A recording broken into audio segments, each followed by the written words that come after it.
Bonjour, je suis heureux de vous annoncer qu'une version mobile de Stock It Easy est en cours d'édition, elle va bientôt sortir. Donc je vais juste vous faire une petite démo des quelques possibilités de l'application. Alors l'application existe pour Android et pour les iPhones, pour iOS.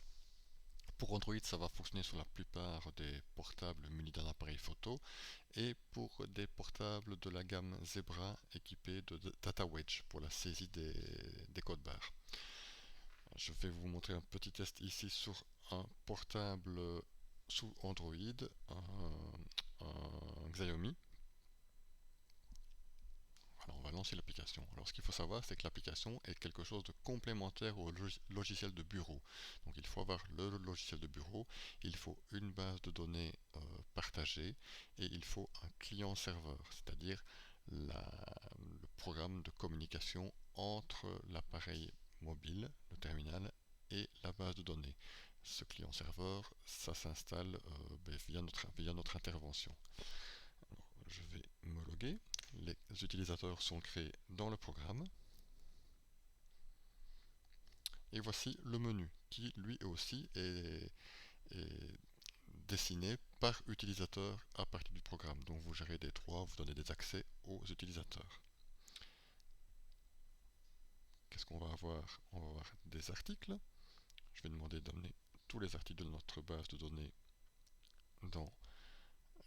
sur le terminal portable.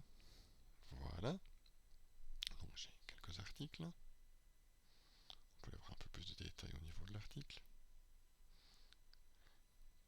On peut faire des entrées et des sorties.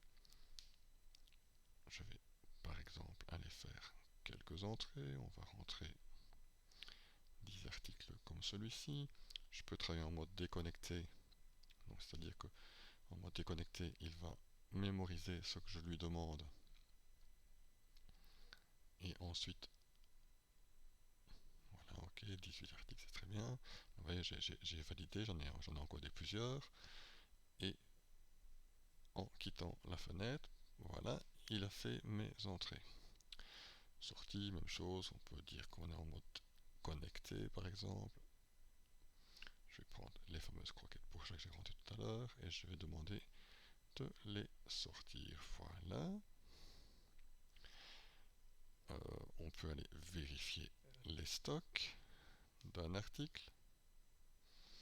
Voilà par exemple dans l'entrepôt qui est écrit ici au-dessus, Tech, j'ai ça comme stock avec une partie de réservée, des achats en cours. Si je veux aller plus loin dans le détail du stock, ça me dit juste ici que j'en ai 9943 et 54 de réservés.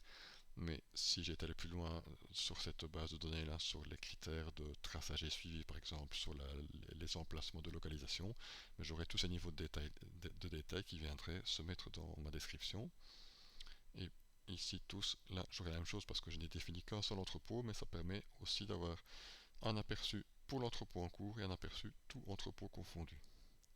L'entrepôt, il est l'entrepôt en cours, il se situe ici et il dépend, enfin, on en assigne un à l'utilisateur, comme ça il ne doit pas à chaque fois venir le resélectionner. De nouveau dans cet exemple je n'ai qu'un seul entrepôt dans ma base, mais si j'en avais toute une liste, je pourrais tout simplement changer d'entrepôt à partir du menu ici. Alors, qu'est-ce que je peux encore faire? Des réceptions.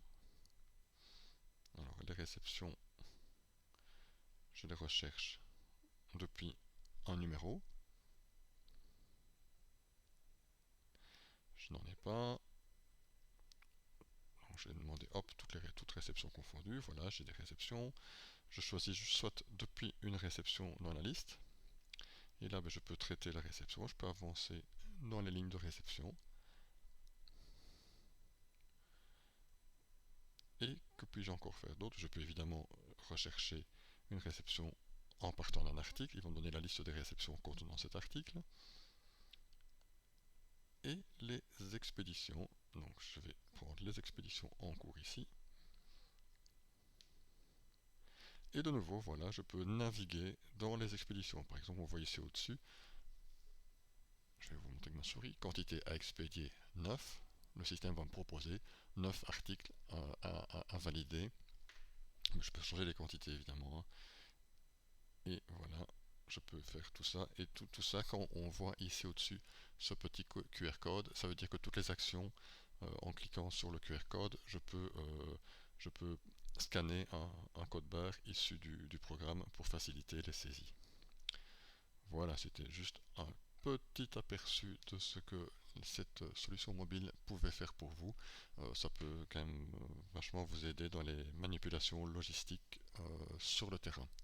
Voilà, à très bientôt.